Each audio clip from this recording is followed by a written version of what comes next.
welcome to the International Art Doll Registry podcast, where we talk about doll making through education and supporting our small businesses as well.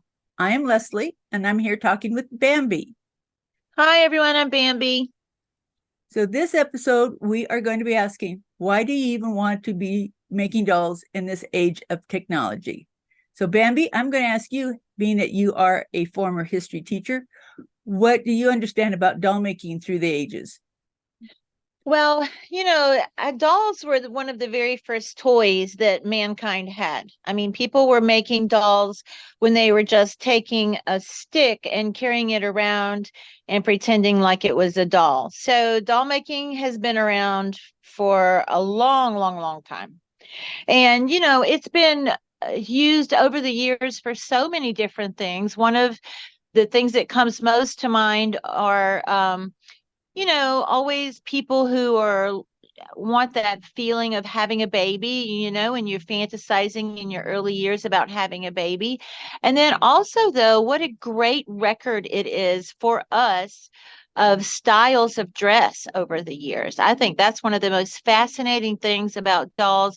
And I think that's one of the reasons people collect dolls, not just making them, but collecting them, is because of that design element and certainly the fashion through the years represented through dolls.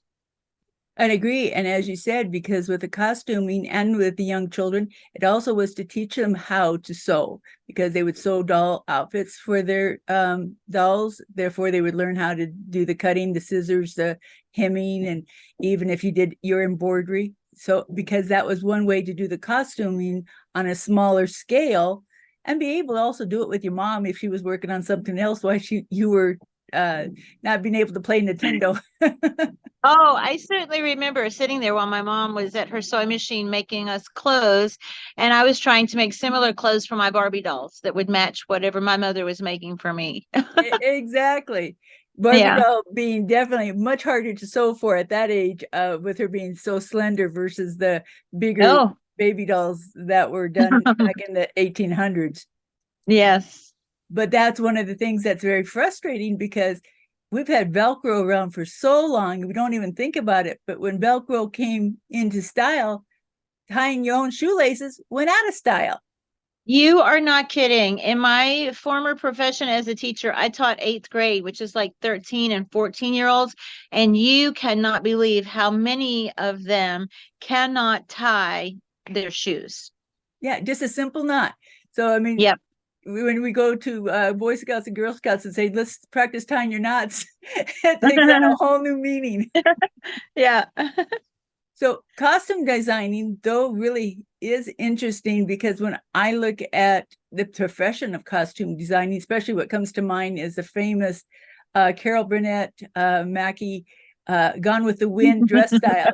Now, talk about, Everybody knows that. yes, Gone with the Wind was definitely being thinking outside the box. And that's one of the things about working with doll costuming, that it does inspire your inspiration, your creative muses and stuff like that. So, Oh, um, sure. yeah. And as you said earlier, how a record of time, when you think about how the bustles and the large, huge gowns that were being worn in the 17 and 1800s Oh. versus the mini skirts coming out.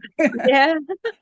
Yes, yes, yes. But one of my favorite stories was the fact that there was a teacher that would take her doll making, uh, her clothes and the dolls, to an elementary class. And what she would do is she would have the kids buy the clothes with play money. And so they learned the expense of buying and shopping, because, again, even with using money now, with plastic cards being used for everything, it was that concept of actual money seeing it. But they had to learn how to dress the dolls. They learned how, what went together as an ensemble, what colors went together, what didn't go together. But that was also, like I said, teaching math skills, because you had to learn Yeah, how to make change with money. And then yeah. the main, because, I mean, how do you even button a shirt if you haven't had I to do that? it's so true, and I can remember I'm I'm a little bit older now, but I remember my little brother had a couple of dolls when he was a youngster, and one of them was a doll that was particularly designed with all kinds of different clothes. They didn't come off, but he could unbutton things, he could unzip things, and they were attached kind of on the sides and stuff, but he learned there were shoes, there were socks, there were all different kinds of things that he could practice doing on this doll that particularly was designed just for that reason, to teach him how to dress himself. Exactly. And that's an interesting part you brought up, is because with having four boys myself, my grandmother was able to be around my oldest one when he was really little. And she was a very classy lady. She knew just exactly how to wear her hair, and what you didn't go downtown with your hair in curlers, and just Yes. certain kind of things. And so the first time that she brought my eldest son a doll, I'm sitting there, what are you giving him a doll? He's a boy. And she says, how do you think they are going to learn how to nurture without it all? Yes. Oh And my gosh, yes. Well, look, I mean, even in high schools now, that's what they do to teach teenagers about the responsibilities and what is involved in caring for a baby, and of course it's a deterrent to try to get them to practice safe sex or abstinence and that kind of thing. But it's certainly a learning tool that they have to pretend that doll is their child for an extended amount of time, like 24 hours a day. So well, it's definitely a good learning tool.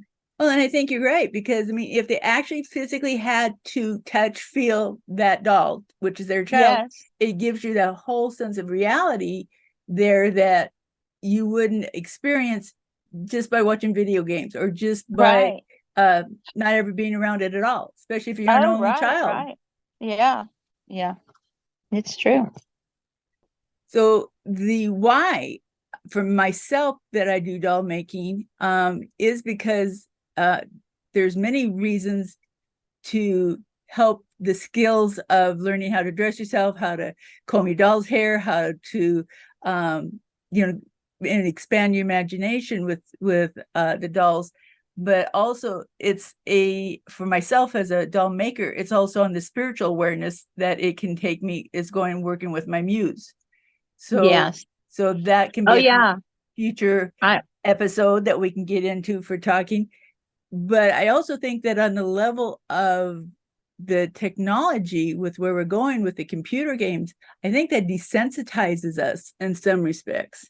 And hmm so the more things that we can touch and physically, as they say with yoga, when you can see your hands, your Yeah. mind then knows, and then your brain makes it a reality. Yes. I think that's Yeah. all the same thing with doll making. When you can see it and physically touch it, it makes it a whole different reality for yourself. Oh, yeah. Yeah. Yeah. Yeah. And we can talk about the therapeutics. I know you got Mm-hmm. some mental health, certainly the therapeutics of it. Um, and we can also, one of the things I notice about a lot of people, sculptors that I watch, um, they are they're dual artists. They like to draw and then they like to sculpt their drawing. And one of the things I've noticed talking about AI is they're using um, computers and artificial intelligence to help create the characters they want to draw and the dimensions and the 3D model, and then they're sculpting using the AI image that they generated, if that makes sense. Yes. So And that's kind of something we could talk about.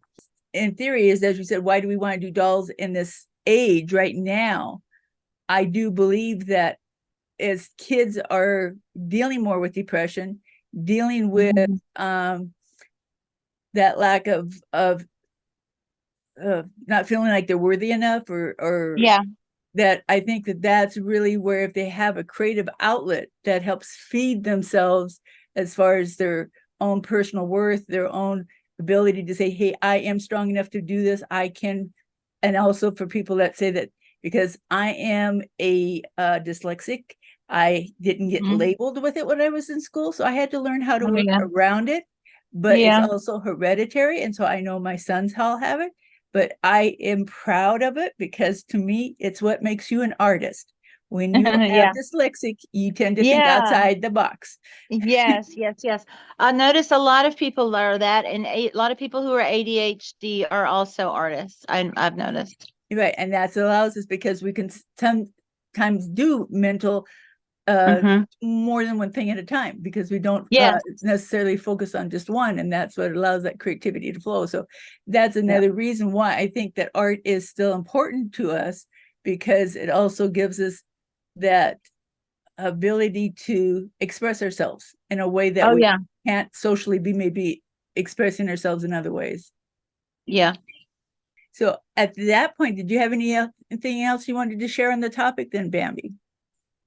I think we've about covered it all for today. I'm looking forward to our next chat, though. We can just keep exploring and keep exploring. So it's going to be a lot of fun.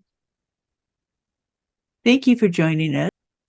If you'd like to learn more about the International Art Doll Registry, which we call the IADR, please look to the comments below, where we will have the website listed for your convenience.